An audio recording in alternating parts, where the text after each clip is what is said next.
Hey everyone, welcome to the first part of my Thursday afternoon walk along Mamaia Nord Beach.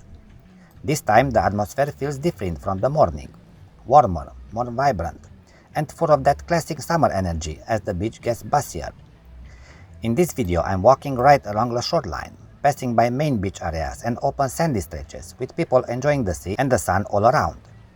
So if you like to take a few minutes to relax and soak in the seaside vibe, come along with me and enjoy the beach views, the natural sounds, but mainly the healthy breeze of the Black Sea.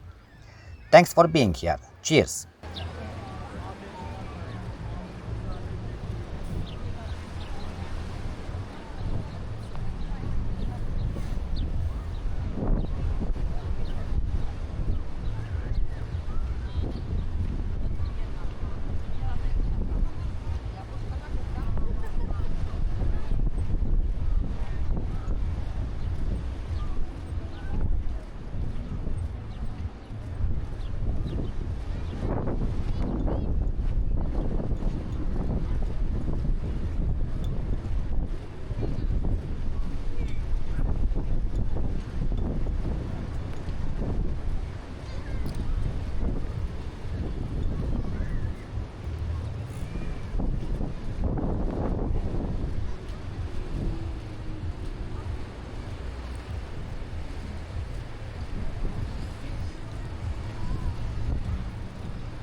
Abbiamo amici.